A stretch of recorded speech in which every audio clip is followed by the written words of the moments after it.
Good morning, scholars. Today we're going to continue our way through Far's Homeric Greek, a book for beginners, by looking at lines 22 through 29 of our poem. Int aloimen pantes, epeu pemesan akaioi, aedes dai tiareia, kai agla adek diapoina. Al ug atre ide agamem noni hen danet du moi, alla kakos sapie, krateron depimuton etelle. Me segeron koile sinego paraneusi kikeo, e nun de thunont, e husteron autisionta. Again. Int aloimen pantes, epeupe me sana kaioi, aedes tai hiereia, kai agla adek diapoina. Al ug atre ide agamemnone hen danetu moi, alla kakos apie, krateron depimuton etelle.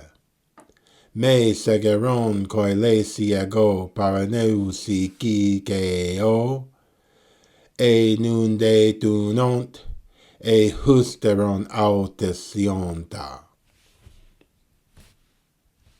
Okay, so we'll read through Far's commentary to begin. The men is correlative with al, so int aloi men pantes, on the one hand, all the Achaeans, al ugatre de, but not to Achilles. So the men and the uk work to coordinate these two lines. So, as he says, aloi pantes akaioi is contrasted with atreides. And again, I'm not sure why he has that sigma there. Aidestai equals aideestai. This is a contract verb, one that has the vowel epsilon before the omai of the ending. Te equals te with the rough, it becomes rough before the rough breathing. Kai agla adek diapoina. We see that we'll see about this in our further remarks. Aidestai is an affirmative response to as dominoi of the old priest's prayer in verse 21. Agla'a gives a reason why they were so willing to accept the ransom. Line 24, al-uk brings the relation of Agamemnon into sharp contrast with that of all the other Achaeans, aloimen pantes. And hendane is, well, it has the digamma, actually sigma digamma in its original form, and is cognate with suadeo of Latin, or our sweet. And dumoi, as we'll see, is a dative of place or location. Now, so first off, looking at this syntax a little more deeply than Far himself does, we have in this expression, pantes akaioi epeupe mesan, aedes dai diarrhea. Okay, so we're zeroing in on this infinitive here, aedes dai. And this is one of the major uses of the infinitive as the object of indirect discourse. So Smythe 2016. The infinitive is used as the object of verbs of saying and thinking. Okay, so here, ep, eupe, mesan, they said in affirmation, or they agreed, affirmatively that. This is classified as a verb of saying and thinking.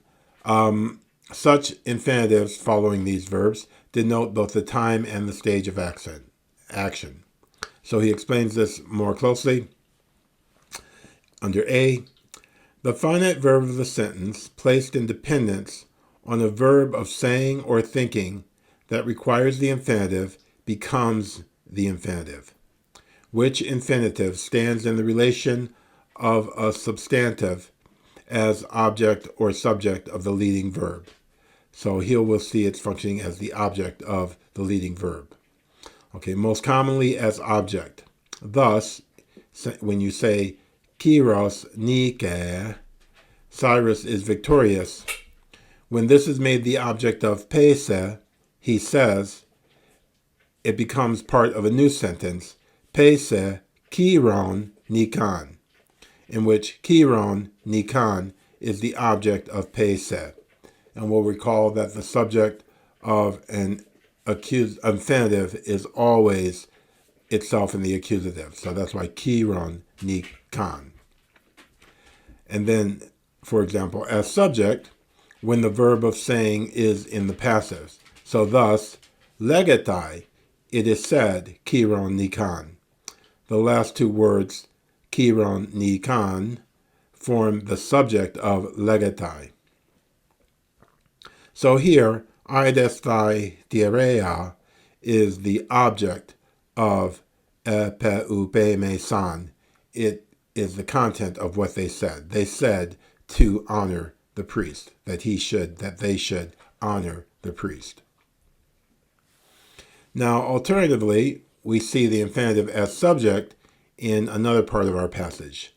Al uk agamemnoni hendane eidestai diarrhea. And this eidestai diarrhea is picked up. It actually preceded, but it's picked up by the structure al uk agamemnoni hendane. And so we see, as explained by Smythe in 1984, the infinitive may be used as subject, especially with quasi-impersonal verbs and expressions. So hendane is such a verb in this context. It did not please Agamemnon. It was not pleasing to Agamemnon. Eidestai diarrhea. So you can examine these examples at your leisure, but let's just look at the first one. Grammata maten dain. Okay, day. Day is an impersonal expression meaning it is necessary, and so maten, the infinitive, second aorist infinitive, to learn, grammata, to learn letters, it is necessary. And so here, grammata maten serves as the subject of, grammatically, of day. To learn to read is necessary. To learn letters, one's letters, is necessary. Or the second example, ti kre poien. Kre is a very important impersonal verb as well. To be necessary, and this asks, ti, what is it necessary to do? Ti poien crane. Ti, what must be done? So that's the structure that we're dealing with here, where hendane has as its subject this previously mentioned eidestai diarrhea. Now back to Farr's commentary. He says, epi etelen is Tmesis. We'll see that that's not really true. Kakos, harshly, also perhaps with evil, i.e. disastrous consequences. As I said, this kakos in this context can be translated and interpreted in many different senses. Line 26, let me not come upon you. Me kikeo, me kikano. He prints something a little different than our modern text. May I not come, let me not come upon you. Se is the accusative singular of you, from Zeus, and ego, I, the nominative, is, as always, emphatic. Now, de thunont and ion ta, from de thuno and eme, respectively, are present active participles, accusative masculine, and they modify se, as I'll show later, loitering and tarrying. And autis ionta, coming back, returning, again, coming back later. Husteron is our adverb, which actually means later. The autis means just back. Ehusteron. He talks about the digamma that you'd insert the hiatus. Okay, but let's look a little more closely at what's going on grammatically here, starting with the so-called Tmesis in Homer. This is from Smythe. He writes, Tmesis, from the Greek word tmesis, cutting, denotes the separation of a preposition from its verb and is a term of late origin, properly descriptive only of post-epic language, in which the preposition and verb normally formed an indissoluble compound. So that's in late post-epic language where the preposition and the verb formed an indissoluble compound. The term Tmesis is incorrectly applied to the language of Homer, since in the epic, the preposition/adverb was still in the process of joining the verb. And Smythe described the three stages of the genesis or the development of prepositions. And so in this early stage, the prepositions are kind of free floating. And that's why he says to talk about Tmesis in Homer is wrong, just like to talk about the omission of the augment is wrong, because in the early Homeric language, neither the augment was necessary for past time, nor was the prepositional prefix so ironclad attached to the verb. So you hear it said all the time, but these people are not being historically precise. Now, the next two sections give you a bit more of the historical view. So in 1651, in Attic poetry, Tmesis occurs chiefly when the preposition is separated from the verb by unimportant words, particles and enclitics, and is employed for the sake of emphasis or, in Euripides, as a mere ornament. And this is amusing. Aristophanes uses Tmesis only to parody the style of tragic choruses. So in Aristophanes' hands, it just becomes a means of parody. Finally, 1652, Herodotus uses Tmesis frequently in imitation of epic. The intervening words are on and enclitics, de, men, de, etc. So we see that Tmesis operates in different ways for different authors with different agendas and with different, literary styles. Herodotus views himself in the light of epic storytelling, so he will use it in imitation of epic. Aristophanes also often just wants to be making fun of the tragedians as a comedian. And so, but the main point here is that to talk about Tmesis, krateron epimuton etelen, is just simply ahistorical. It's not a proper way of talking about the Homeric language. Okay, so now we move on to this wonderful little, this opening speech that tells us everything we need to know about Agamemnon, or maybe not everything, but quite a bit. Me segeron koilesin ego paraneusi kikeo. Here, the kikeo is an optative, and it's a use of the optative, what's called the Optative of Wish, 1814 Smythe. In independent sentences, the optative without on is a particle that affects subjunctives and optatives, is used to express a wish referring to the future, and its negative is may. So the example here from Sophocles' Ajax, O pai genoioi patros eutukesteros. O pai genoio patros eutukesteros. O boy, mayest thou prove more fortunate than thy sire. So expressing a wish referring to the future, it's from this use is derived the name of the mood from opto, which is to wish in Latin. So this is the focal, the main use of the optative without on. Now under B, he says, under wishes are included execrations and protestations, and one from Aristophanes, the Arcanians. exoloimen, may I perish, okay, etc., etc. So I highly recommend that you take a flashcard. I'm not a flashcard, but a 3x5 index card, and you put this occurrence, me segeron koile senego paraneusi kikeo, and have the reference to Smythe and know that this is the optative of wish.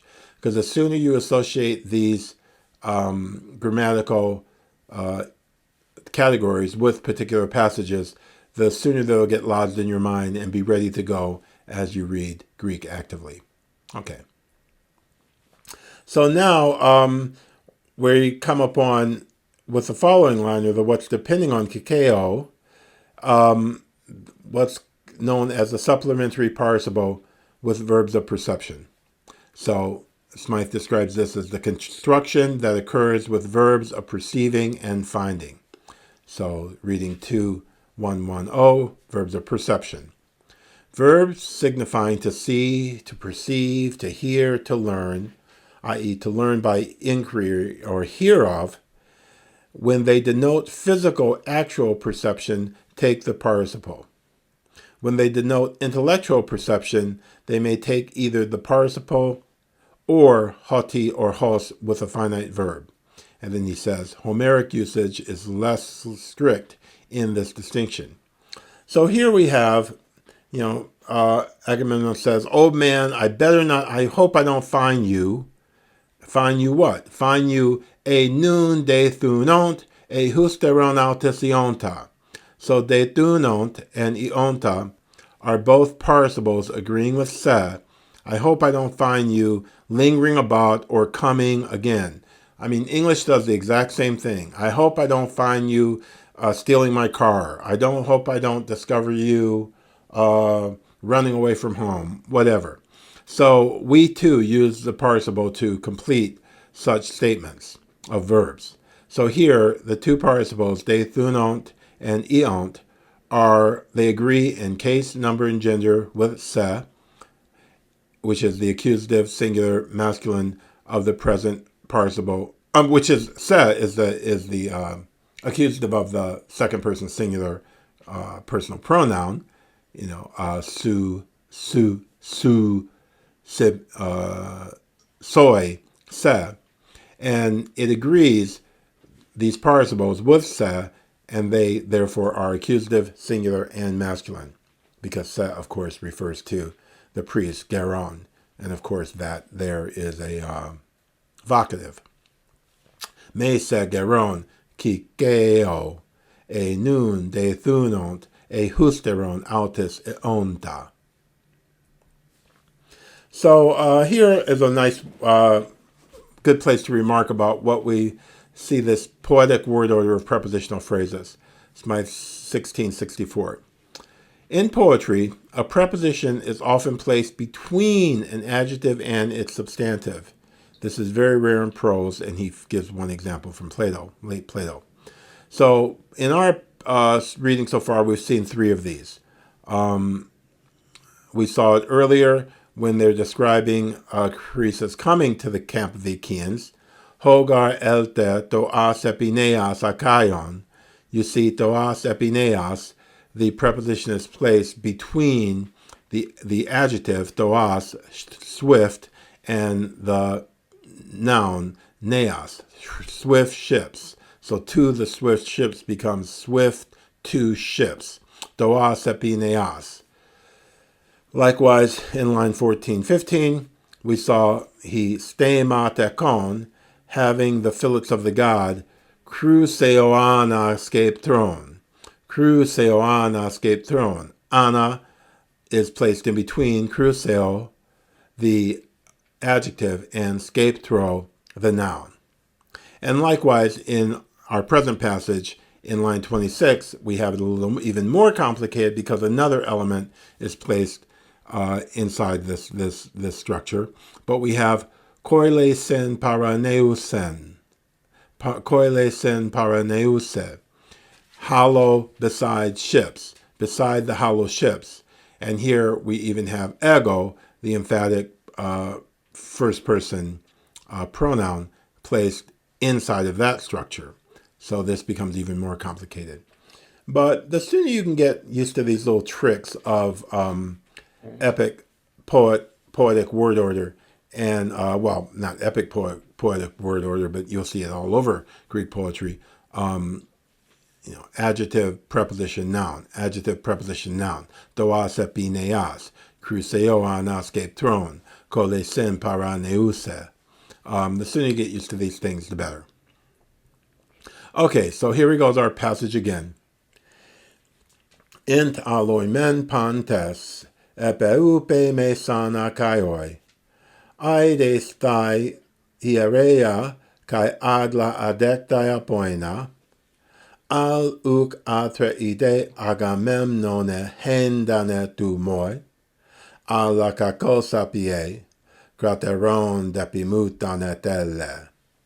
Me segeron coile senego paraneu si kikeo, e nun de tu nont, e husteron autisionta.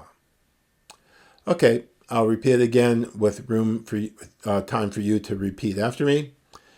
Here we go. Int hoi aloi mempantes, epeu pe me sana kaioi, aides tai tierea,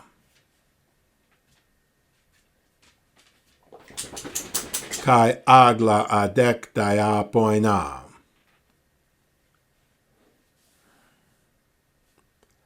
Al uk atre ide agamemnoni hendanetu moi.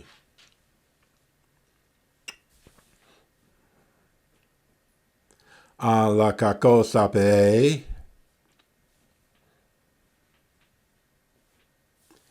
crateron depimuton et ele.